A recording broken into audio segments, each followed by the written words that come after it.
Assalamualaikum, salam, nama budaya, Om Swastiastu. Nama aku Aisyah Namira, biasa dipanggil Caca. Aku dari kelompok Mabim 21.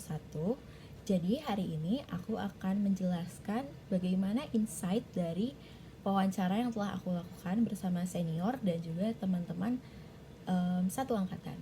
Jadi menurut aku insight yang aku dapat kalau dari cutting-cutting itu, mereka menjelaskan kalau misalnya peer group atau peer friends dan juga temen nongkrong itu harus dibedain. Jadi kalau kalian belajar itu punya geng yang lain, terus kalau misalnya kalian buat nongkrong itu juga harus punya teman-teman yang lain atau geng yang lain gitu. Jadi harus bisa bedain mana yang buat belajar dan mana yang buat temen nongkrong, karena itu ngaruh banget sama faktor pembelajaran selama di FPUAJ begitu. Lalu untuk insight dari teman-teman aku sendiri selama di FPUAJ, so far mereka sih selama ini masih ketakutannya tuh sebagian besar adalah takut gak bisa beradaptasi atau gak bisa get along sama teman-teman satu angkatan. Tapi turns out mereka sendiri menyadari bahwa teman-teman di FPUAJ ini pada baik-baik banget dan juga cuttingnya pada informatif begitu.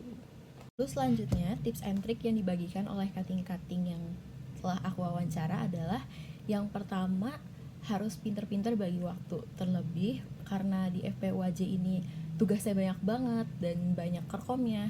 Terus kalau misalnya join Ormawa atau join UKM itu harus pinter manage waktunya. Dan tips and trick yang lainnya adalah harus berani nanya, karena kalau di FPUAJ ada yang namanya statistik dan ya kata cutting itu susah, jadi berani nanya ke cutting, teman seangkatan, bahkan harus berani nanya ke dosen. Lalu selanjutnya, kenapa sih etika dan etiket itu penting banget? Sebelumnya, apa sih pengertian etika itu? Kalau etika itu adalah nilai dan moral mengatur tingkah laku seseorang. Sedangkan kalau etiket itu tata cara berperilaku seseorang. Jadi untuk dipraktekkan sehari-hari, tentunya etiket dan etika diperlukan dalam berpakaian. Kalau dalam berpakaian bisa dilakukan dengan memakai baju yang sopan, menutup setidaknya lebih panjang daripada lutut, lalu tidak memakai you can see atau crop top, lalu tidak memakai sendal ke kampus. Lalu etika untuk online class itu adalah hadir secara in time, bukan secara, jadi sebelum pada waktunya kita sudah join. Lalu etika untuk chat, jangan lupa kita memberikan salam, lalu memperkenalkan diri, lalu menjelaskan kepentingan kita, dan yang terakhir ditutup lagi dengan salam. Lalu selanjutnya etika wawancara adalah memperkenalkan diri, memperkenalkan diri, lalu juga menjelaskan kepentingannya. Setelah itu memberikan informed consent, dan tentunya dengan melakukan eye contact dan juga memberikan gesture atau body language yang baik.